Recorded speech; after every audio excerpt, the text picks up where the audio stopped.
Downtown Tucson in the 1960s was the main attraction for Tucsonans. But like Reilly Chana said, the Mexican-American community felt like they weren't welcome. Even with downtown being so large, Tucsonans still felt that the 90 acres that was redeveloped was a loss of their original Mexican-American community. That being destroyed made many feel like the heart of Tucson was gone. She actually looked upstairs. Now you think, was that restaurant upstairs, or why that second floor there? So that'd be a good question. Pardon me? Right, good. That was her apartment. See, and other parts of the world, I'm going to turn my phone on silence. Other parts in Europe and other countries, a lot of times you'll find a business on the main floor and people live upstairs. Well, this is sort of the old world tradition, that people have a business in the main store and it's upstairs. I find it sort of interesting. We wanted to destroy this area. If you go on the other side of the freeway, they're trying to build a new community over there.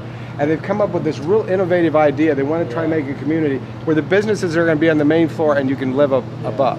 Right. Now, why did we destroy everything and then 50 years later decide, no, that's sort of a neat idea, let's go do it again? Using bright pastel colors, they painted over the original El Charro building in order to blend it in with the new buildings of La Placita.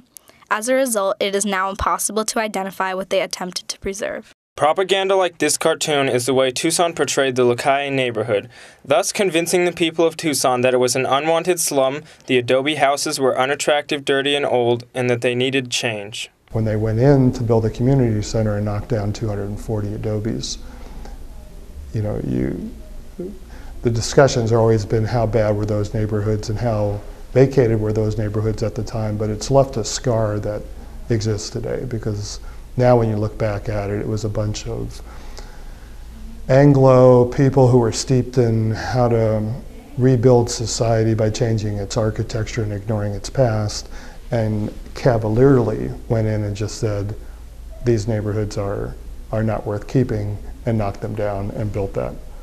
I think it's a monstrosity, the community center that's over there. At the time, though, that was looked at as social progress. But that today comes up over and over again downtown.